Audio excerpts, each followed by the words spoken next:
I'm Janice Fiamengo of the University of Ottawa. My theme today is masculinity studies, and my message to men and non-feminist women is beware. Masculinity studies is almost always the study of men through a feminist lens, and that's certain to involve an at best limited, at worst deformed view of men. The case of masculinity studies as it currently exists disproves the hope that so-called moderate feminism is salvageable and can be made to accommodate men's issues. The fact is that when you start with false premises, women's oppression under patriarchy, gender as a social construct, you end up with a bad theory, even when some of those working with the theory have good intentions, or at least think they have good intentions. Recently, there was an article in the New York Times entitled "A Master's Degree in ...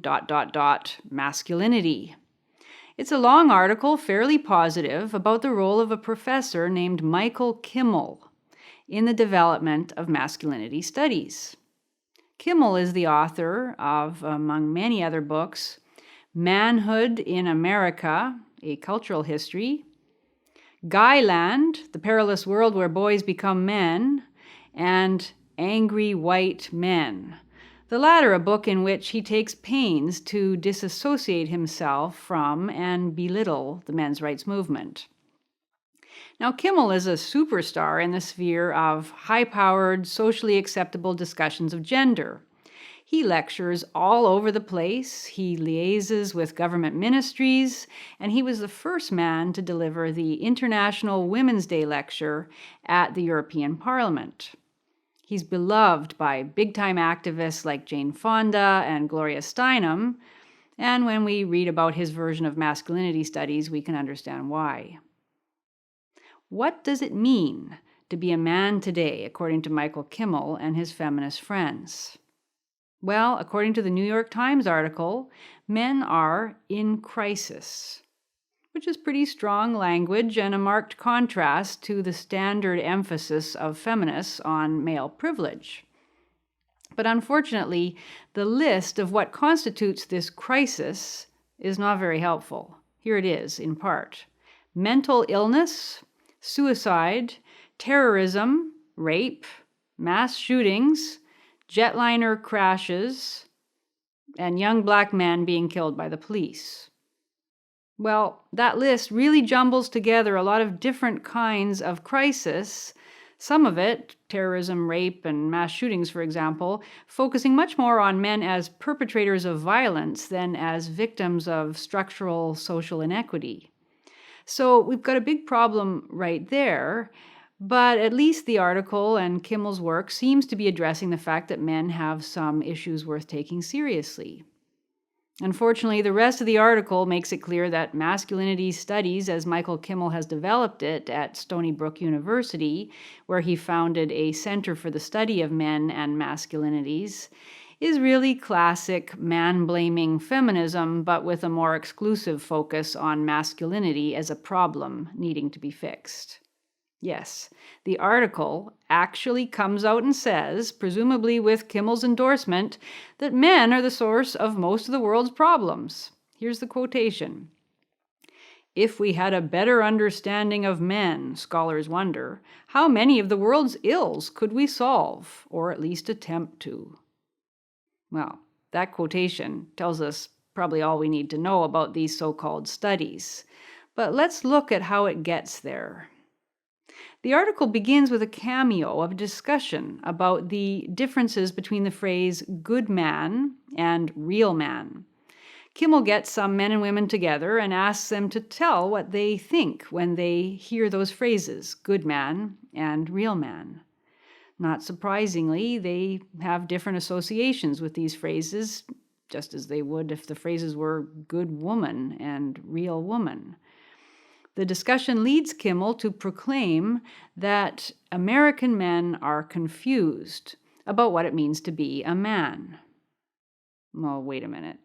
That's his big point? That American men are confused? Anyone reading this who has heard for the past 40 years about the problems women face in our society, real objective problems like rape and sexual harassment and job discrimination and the wage gap, well, they're likely going to think if that's men's biggest problem, they don't need a bunch of university courses to help them with their confusion. It all seems trivial. Then Gloria Steinem is quoted at the first international conference on men and masculinities, organized by Kimmel. And here's what she has to say about the study of masculinity. She says, men's life expectancy increases by 3 to 4 years if you eliminate causes of death attributable to masculinity, such as death from violence, death from speeding, and death from tension-related diseases. What other movement can offer men 3 to 4 more years? She asks. The quotation seems sympathetic at first, but on second thought we see that what she is saying is that men are their own worst enemies. Masculinity equals violence. Masculinity equals stupidity in cars. Even tension-related diseases are caused by masculinity, according to Steinem. The statement about men's problems, then, is really a nasty slam at masculinity as the source of terminal illnesses and violent death. And Michael Kimmel's own remarks constantly circle back to the problems that men purportedly cause in our society, especially rape, rather than to the problems that they face.